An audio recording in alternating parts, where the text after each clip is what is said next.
Hello, everybody. What's going on? Welcome back to the channel. Hey, so I wanted to deep dive into this idea of resistance because I think there's two types of resistance, and most people use the word resistance to mean, why is there so much resistance? Why is it hard for me to change from one state to the other? And we're going to deal with that as well.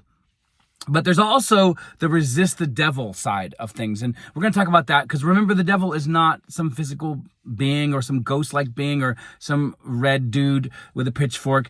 It's just the embodiment of your fears and your limiting beliefs. And so we're going to deep dive into that as well, because in that actually hides a technique for you, which is really, really cool. So, okay, so let's first talk about resistance. Why is it easier to resist the new state, meaning the new set of beliefs, the new things that you want in your life, the new opportunity to be the person that you desire? Why is that easier?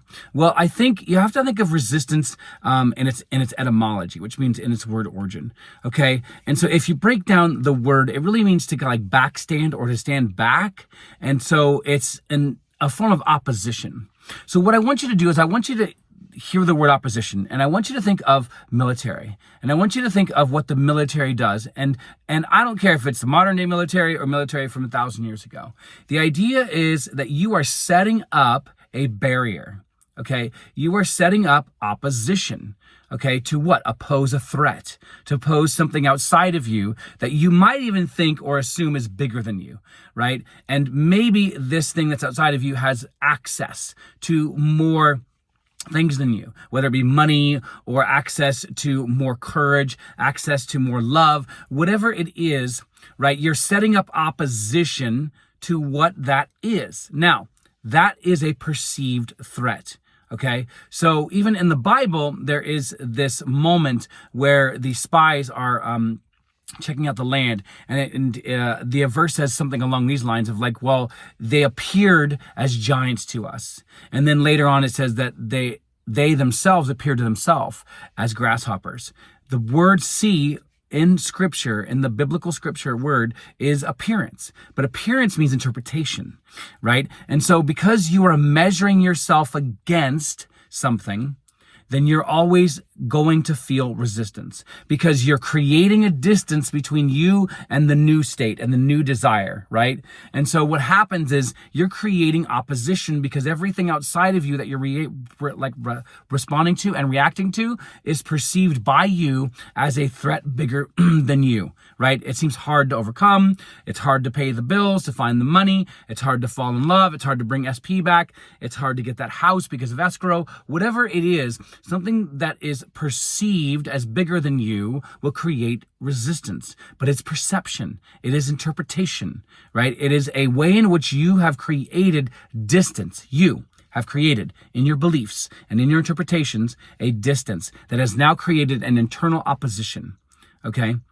And just like I said, with this metaphor of the military, okay, when you are thinking of resistance as a form of military, then you're always looking at resistance as something that is necessary to protect yourself against a threat, against the possibility of loss, against the possibility of failure, against the possibility of fill in the blank. And that's why you procrastinate, for example, because you're trying to prevent the possibility, not an actual threat, the possibility of what appears to be a threat. Okay, now where do we get that resistance? Well, most of that comes from our childhood. Even, for example, in the work of Joseph Murphy, who was also a student of Abdullah, right? Same person who taught Neville, okay? Is really arguing for us to deep dive into our understanding of our childhood beliefs and our childhood experiences, because there's always an origin, he says, right? And what he's really, really talking about there is that the origin is usually something that is repetitively drilled into us in our childhood years. Okay, and that could be all the way up until you're 18, whatever it is, right? And it could also be something that it happened to you 2 weeks ago. But I guarantee you that if you look at something that happened to you 2 weeks ago and why you reacted and responded to it, you're going to be able to actually trace that back. Okay, because fundamentally, our map of the world is already formed by the ages of 5 to 8, according to developmental psychology, right? And so what that means is we need to be able to do the deep work of finding out where that resistance is, and to be able to create a new story. Because here's the thing, your brain is a narrative maker. It's a story maker. It's a pattern seeker, okay? And it will create patterns that aren't even true or real, but will feel real and true because of your past experiences. Okay, so let me say it this way. Your brain is lying to you because you are lying to yourself, meaning you keep accepting old stories, okay?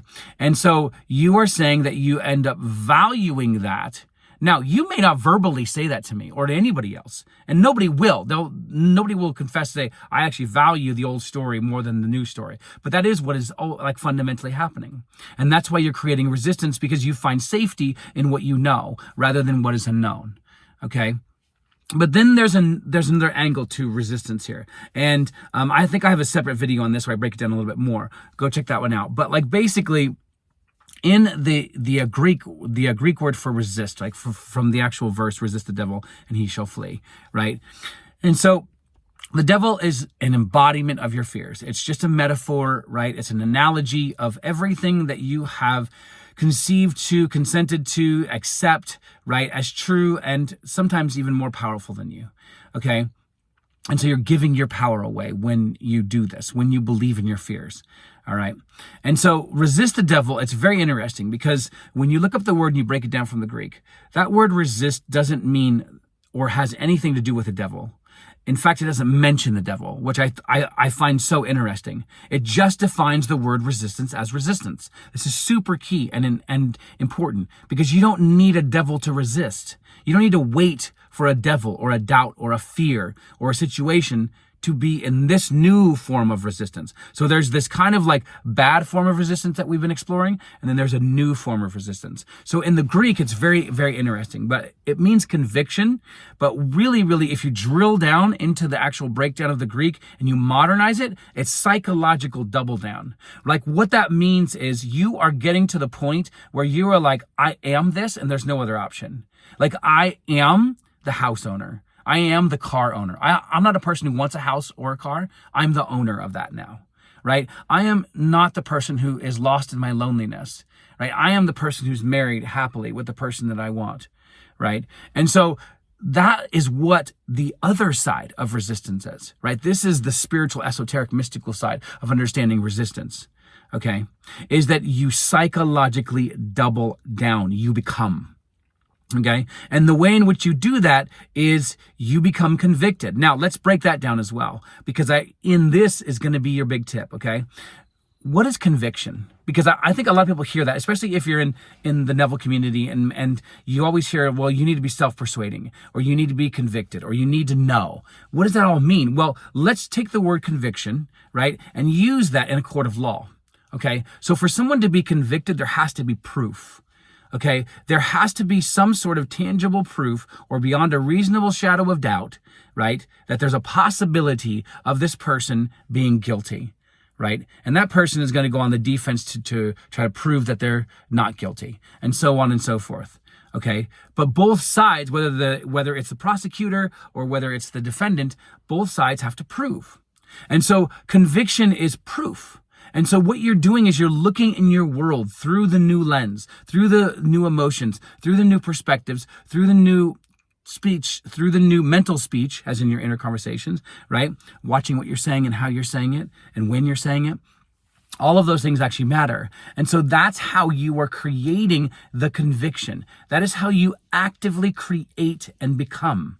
Okay, is that you are constantly looking and interpreting and psychologically doubling down, which is this new form of resistance, right? And it's so funny because in the analogy of that verse, the word says, and he will flee. It literally means he will implode. He will blow up, like he will disappear. Okay, and that is the key, right? So when we talk about resistance, you have to understand that the first part is the reason why we resist is because we have childhood fears and we have childhood memories and stories that we keep hashing and we keep getting dopamine for, right? But then the same thing happens with the self-persuasion. You have to persuade yourself. You have to get so good, almost kind of like a mental version of Sherlock Holmes, where you're constantly looking for clues. You're constantly building out your tool belt, right? Which is yet another better way of understanding what faith is, right? And go check out my video on that. But I hope this was helpful. Begin looking every single day for why you are why you are already those things. And it doesn't matter what it is. The better that you do this, the better that you commit to this, the more that you become the person who overcomes any resistance.